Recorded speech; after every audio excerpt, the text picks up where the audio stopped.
देश में लव जिहाद के नाम पर कितनी नफरत फैलाई जाती है। आए दिन कहीं ना कहीं किसी को पीट दिया जाता है, यहां तक कि पार्कों में बैठे लोगों पर भी हमला कर दिया जाता है। कहीं पुलिस स्टेशन के बाहर तो कहीं किसी के घर के बाहर जो है धरना दे दिया जाता है, सिर्फ काय के नाम पर, लव जिहाद के नाम पर। यानी खुलेआम ये बात आम है कि नफरत फैलाई जाती है। व्हाट्सएप यूनिवर्सिटी पर ज्ञान बांटा जाता है कि लव जिहाद हो रहा है और धर्मांतरण कराया जा रहा है, ये सारी बातें होती हैं। लेकिन एक खबर हम आपके सामने रखते हैं। खबर है मध्य प्रदेश के इंदौर की। इंदौर में पुलिस ने तकरीबन 2.5 महीने बाद एक हत्याकांड का खुलासा किया है। हालांकि यह खबर देश का मेनस्ट्रीम मीडिया, जिसको गोदी मीडिया कहा जाता है, वो प्रमुखता से नहीं उठाएगा। उसकी वजह यह है क्योंकि देश के गोदी मीडिया के हिसाब से इस खबर में मिर्च मसाला नहीं है, यानी खबर एंटी मुस्लिम नहीं है। इसको लव जिहाद नहीं कहा जा सकता। इस खबर को दिखाने पर मुसलमानों को नहीं घेरा जा सकता। मैं स्पष्ट रूप से कह रहा हूं, वरना इस खबर पर डिबेट भी होती और नफरत खुले तौर पर टीवी स्क्रीन पर बड़ी बड़ी हेडलाइन चलाकर फैलाई जा रही होती। अब खबर क्या है विस्तार से हम आपको बता देते हैं, लेकिन उससे पहले आपके सामने ये हेडलाइन रख देते हैं। देखिए, 78 दिन बाद खुलासा, एक तरफा प्यार में एक लड़की की मदद से मौत के घाट उतारा था बी फार्मा की छात्रा को। यानी इस हेडलाइन से आपको ये पता नहीं चला होगा कि ये छात्रा कौन है, इसका नाम क्या है या किस धर्म से है। दूसरी हेडलाइन आप देखिए, 2.5 महीने से लापता बी फार्मा की छात्रा की हड्डियों के टुकड़े और कपड़े मिले। यानी ये बेहतर है, मध्य प्रदेश पुलिस को शाबाशी देनी चाहिए इस बात को लेकर कि 2.5 महीने बाद सही, लेकिन कम से कम इस हत्याकांड का खुलासा कर दिया। अब इस हत्याकांड में हुआ क्या था? बी फार्मा की छात्रा है, नाम था सैयद सारा। सैयद सारा को उसी के दोस्त, नाम है उसका सुभाष, गौरव सुभाष सरकर, और उसकी साथी मित्र स्निग्धा मिश्रा ने हत्या की और ये जुर्म इन दोनों ने कबूल कर लिया है। पुलिस ने मौके पर हड्डियां वगैरह और वहां से जुड़े हुए, लाश से जुड़े हुए संशय भी बरामद किए हैं।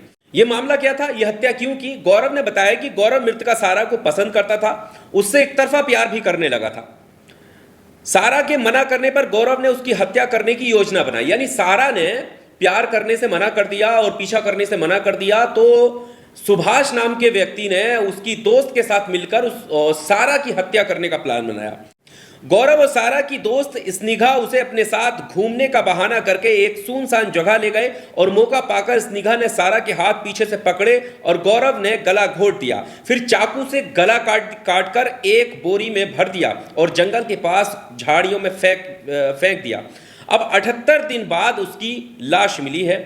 जब ये मामला सामने आया था तो पुलिस को धोखा चकमा देने का काम इस लड़के ने किया था और फिर एक शक के आधार पर पुलिस ने इसकी लोकेशन ट्रेस की और नासिक से जाकर इसको गिरफ्तार किया। उसके बाद पुलिस ने पूछताछ की और कहा कि हमने लाश को बरामद कर लिया है, हमें पता है कि तूने ही इस पूरे मामले की साजिश रखी थी, उस लड़की की हत्या की थी। तब ये पुलिस की बातों को सच मानकर अपना जुर्म इसने कबूल कर लिया और उसके बाद घटना की पूरी जानकारी दे दी और बताया कि मैं उस लड़की से प्यार करता था। उसके मना करने पर या उस लड़की के किसी दूसरे व्यक्ति से मिलने पर उसे बुरा लगता था, जिसके बाद उसने हत्या की साजिश रखी अपने दोस्त के साथ और एक सुनसान जगह पर इसे ले गया और पहले तो खाई में फेंक करके मारने का प्लान था, जो कि कैंसिल हुआ। और उसके बाद गाड़ी में पीछे से हाथ पकड़े इसकी दोस्त स्निग्धा ने और इसने गला घोट दिया। उसके बाद गले पे चाकू मारा और बोरी में बंद कर झाड़ियों के में फेंक दिया, जिसके 78 दिन बाद पुलिस ने इस मामले का खुलासा किया है। आरोपियों ने अपना जुर्म भी कबूल कर लिया है। अब ये प्यार का मामला है, क्या इसको लव जिहाद कहेंगे? क्या इसको पूरी कम्युनिटी को टारगेट करेंगे? क्योंकि पिछले जितने आप देखिएगा, दिल्ली का जो मामला था उसमें किस तरह की हेडलाइन चलाई गई थी मुस्लिमों के खिलाफ, किस तरह से पोस्टर चलाए गए थे, सोशल मीडिया पर पूरी कम्युनिटी को घेरने का प्रयास किया गया था, एक अलग ही नफरत फैलाई गई थी। और इस नफरत को फैलाने में अगर सबसे बड़ा योगदान था तो वो देश के गोदी मीडिया का था। गोदी मीडिया सिर्फ एक क्वेश्चन मार्क के सहारे पूरी कम्युनिटी को निशाना बना रहा था।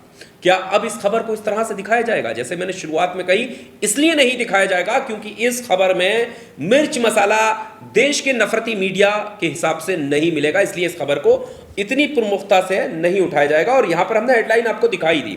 अगर यहां पर देखिए नाम नहीं लिखा है कहीं पर भी, अगर यहां पर कोई होता तो फिर डायरेक्ट आता किस तरीके से? सबसे पहले हेडलाइन पर आता कि एक और लव जिहाद, लड़के ने काटा, इस तरीके से, और मुसलमान नाम होता तो सबसे ऊपर होता। लेकिन यहां पर जिसने जुर्म कबूला है उसका नाम सुभाष है, कहीं पर उसका नाम ऊपर हेडलाइन में आपको नहीं मिलेगा।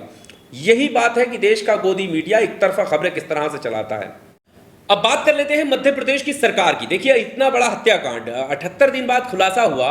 सिर्फ आरोप में मध्य प्रदेश में एक नहीं कितने सारे घरों को ढा दिया गया, बुलडोजर चला दिया गया। क्यों? क्योंकि आरोप जिन पर लगा वो उर्दू नाम वाले थे, वो मुसलमान थे, और आए दिन बुलडोजर चल रहा है। क्या इन आरोपियों के घरों पर बुलडोजर चलेगा? और ये सिर्फ आरोप में नहीं है, बल्कि जुर्म को कबूल करने के बाद ये सवाल पूछा जा रहा है। जब जुर्म कबूल कर लिया, उन्होंने बता दिया कि उन्होंने सैयद सारा नाम की बी फार्मा की छात्र की हत्या क्यों की थी। क्योंकि वो प्यार करता था, वो चाहता था कि सारा उससे बात करे। सारा ने मना किया तो उसने मार दिया उसको, और हत्या की साजिश रची अपने दोस्त के साथ, और जुर्म को कबूल कर लिया। लेकिन सवाल यह है कि आए दिन मुसलमानों के घरों पर बुलडोजर चलाने वाली मध्य प्रदेश की सरकार क्या इन दरिंदों के घरों पर बुलडोजर चलाएगी? क्या इनको सबक सिखाएगी? क्या इनके खिलाफ सख्त कार्रवाई की जाएगी? आपको क्या लगता है? कमेंट बॉक्स में आकर अपनी राय जरूर दीजिएगा। शुक्रिया।